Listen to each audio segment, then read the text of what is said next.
Hey guys, what's going on? Welcome back to another Sam Bloopy video. In this video, I'm going to be trying to fix this broken, kind of beat up AGS 101. So I got this from eBay. I paid, I think it was £50 for this, which is a pretty good price as far as AGS 101s go. It does sort of kind of work. It's a little bit, the power switch is a little bit temperamental. It sometimes doesn't switch on, but in terms of loading up games and all of that, it does work, as you can see. But I don't know how well you can see this, but sort of the screen is kind of burnt. Yeah, there you go. You can see it there. There's sort of this weird kind of bubble, and the viewing angles on it are awful. You can't even see the screen. That's not what it should be like. So one of the polarizers has gone bad on this, so I'm going to take it apart, clean the power switch and replace the polarizer. Hopefully it's the front one, because if it's the front one, it's a lot easier to get to than the back one, but I guess we'll see once I've got this apart. Now, as much as I'd like to leave this in its original shell, I'm not going to be able to, because it's just that little bit too beat up, and it's missing its battery cover. There isn't actually a little like screw thread in here, I don't think, so we'll have to sort that out. But I have got a spare one just here, which I grabbed before I started this video, because without that the battery cover won't screw on. But I'm gonna, like I said, I'm just gonna take this apart, fix the screen, clean the motherboard, and then I'm gonna reshell it. So let's just start by disassembling this all the way down to the screen.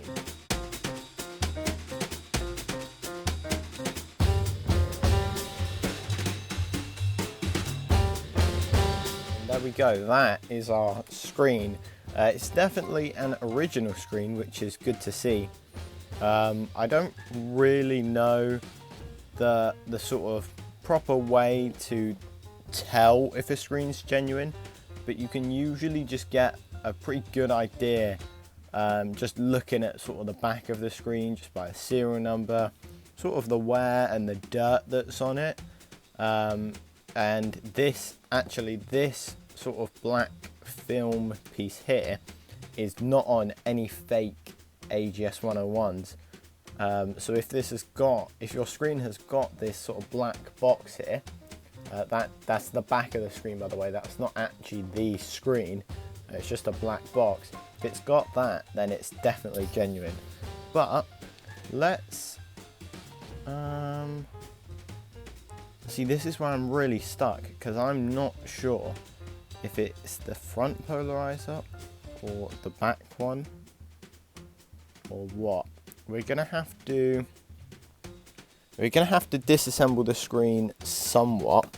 So let me just get some tools. So I've got these sort of like guitar picks and this metal pick, and I'm just gonna try and slide the metal one in first, go along just to the little latches, and ever so gently pry sort of down. Now, if you've never taken apart an AGS 101 screen before, I definitely recommend starting with the plastic ones, because these screens are very fragile. You will almost probably break one of the picks that you're using, but it's good to have a few, because I can leave one there, and then I can actually just start working on the other side of the screen. So this side is open, but the pick is just holding it open. There you go. You can see the pick popped out, and there you go. That is how you successfully open kind of like an AGS 101 screen. Now there is all little bits in this, and not quite sure what they are. They kind of look like bugs. But then again, I have not seen anything in this Game Boy that would suggest that there were bugs in this. I mean, I've done a different Game Boy Advance SP video where there were bugs in it, but they were everywhere and they did all get stuck in this. And it looks very similar, but hopefully not. If it is, I should probably be wearing gloves. But let's put the screen back and let's turn it on, and I'm just going to have to try my absolute best to judge it and see if it is the front or the back polarizer. And annoyingly, I'm going to say it's the back polarizer, which makes my job of trying to fix this 10 times harder.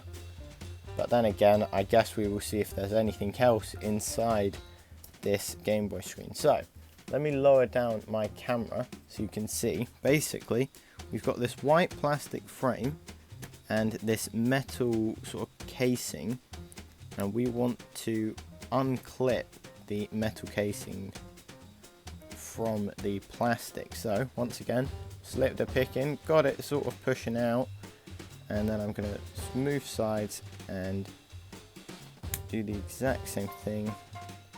There's that, and then there's a second one on the top here, and usually once you've got two sides it will start to come apart. But I don't want to force this because AGS 101 screens, genuine ones that is, are quite expensive. So let's just try. Slot a pick in there so it doesn't close back up. That way I don't have to keep holding it open. And I'm just going to try and, there you go.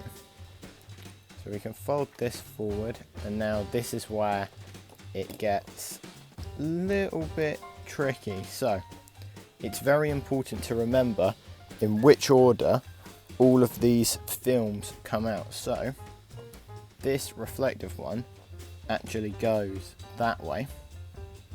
Okay, so I'm going to take it out, fold it over, put it down, and then very carefully, if you don't want to scratch these,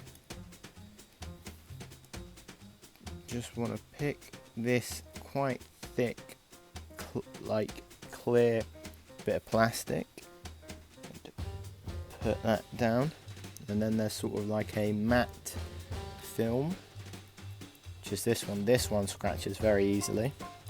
Put that to one side, and then there's kind of like a half reflective film. You can take that and put that down as well. Now you can always tell if a Game Boy has sort of maybe been dropped by if there's, when you take them apart, if sort of the corners of this are broken. It is possible that it was me, however I didn't hear any kind of like clicks to suggest that that was me. But as you can see, this little bit's broken off. It won't matter because it's past the screen. If it cracked out here then it would matter, but for this it does not. Yeah, can you kind of, I don't know how well you can see this, but the polarizer has actually gone a little bit yellow. The reflection is yellow, whereas if you look at this one, it's not that yellow, more black. So that is a pretty good indication that it is the back polarizer. So just going to try and get my tweezers under the polarizer. Probably be easier with a knife actually, so let's very carefully try and get under this corner. Now I don't know if this is going to be easier or harder than trying to fix a burnt one, because the glue either will be very sticky or it's going to be quite dry. So I guess we'll see when we start peeling this off. But let's just try and get sort of this corner up, and then hopefully, yeah, it's going to be a pain. I think it's just going to keep flaking off in these little chunks, but good news is it's not leaving that much residue behind. So you know what, if it flakes off and takes me ages to get it all off, I'll be okay with that, as long as there is not that much residue left on the screen, because it's actually really difficult to try and clean the sort of glue off. But let's just see if we can get this big chunk off. And yep, that's coming off, and there is little to no residue under the screen, which is very good for me. But yeah, so I'm just going to do the rest of this in a time lapse now.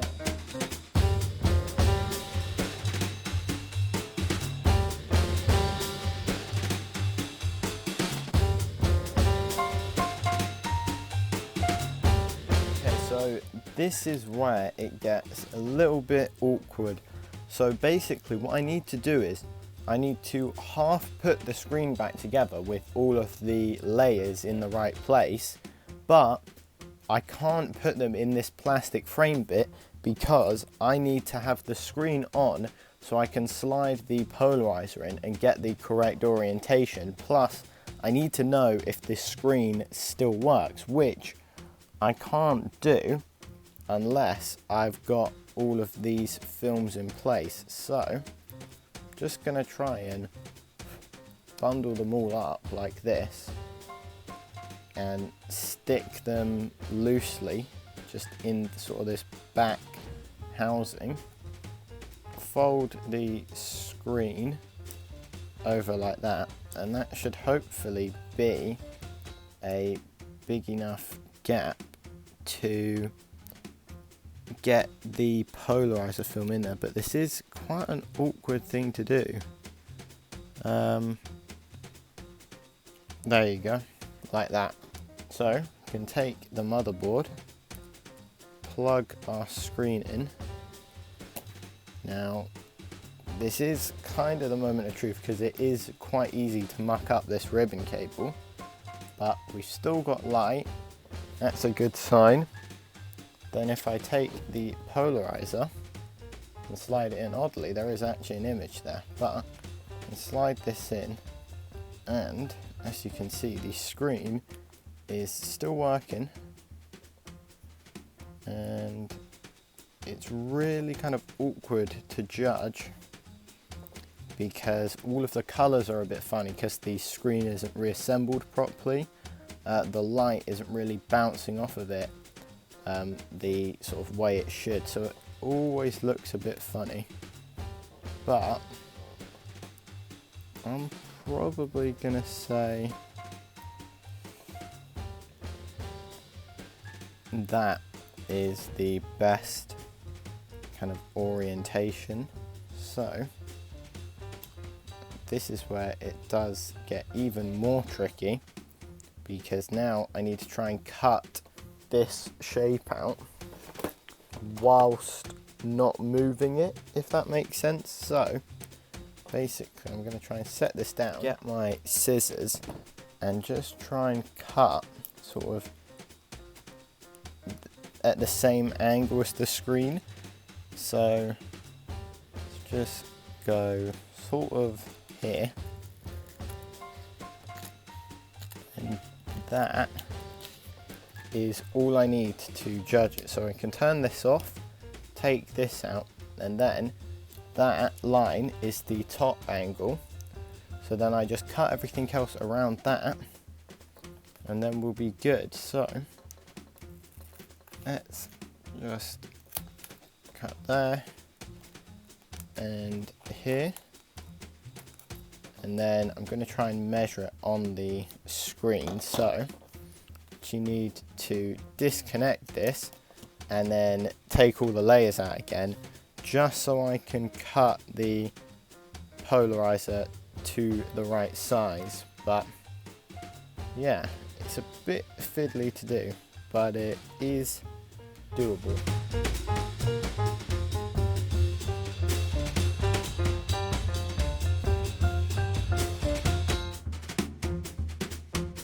Well, good news and bad news. Good news is the screen still works. The bad news is it's the front polarizer. I'm not fully sure if it was a little bit of both or if it was just the front one and I completely wasted my time by replacing the back one. However, we have still got that burn, which is quite annoying. If the burn was worse, it would have actually been easier to tell, but since it's not that bad, it's really difficult to judge which one it's on. So let's just peel this off like that. That actually came off really easily.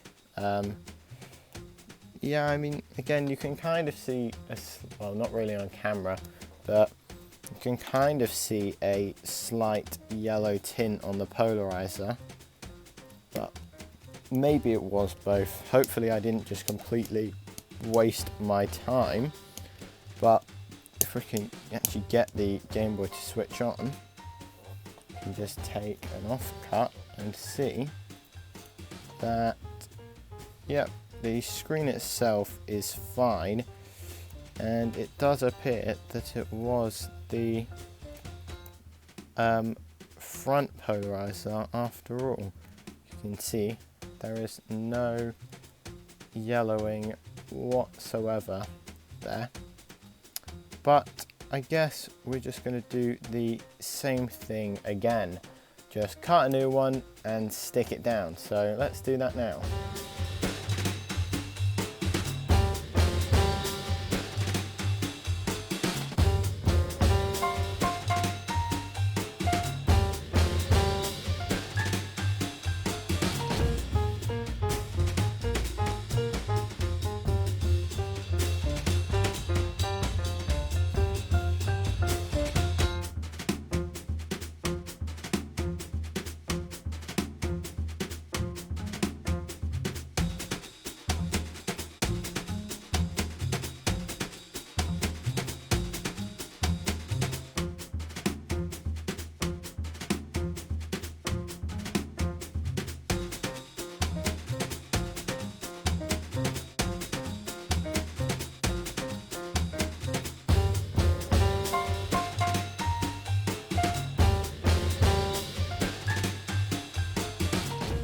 And there we go, that is the Game Boy fully finished. Now, there's a few things I'm not too happy with, although I'm not gonna try and fix them. And it's kind of just the screen is a little bit dimmer than a normal AGS 101 that hasn't had the polarizers replaced. It's always quite difficult to get both polarizers sort of aligned perfectly with each other. But it's not an awful lot I can do, to be completely honest. So I guess I'm just going to have to live with it. Apart from that, I'm really happy with how it turned out. There's two slight marks on the top, and I did try to clean them off, but it's kind of like glue, and it sort of embedded itself into the shell. So again, nothing I'm going to be able to do about that, but yeah, let me know what you guys think. Did you enjoy this video? If so, please make sure to comment, like and subscribe, and I'll see you guys in the next one. Goodbye.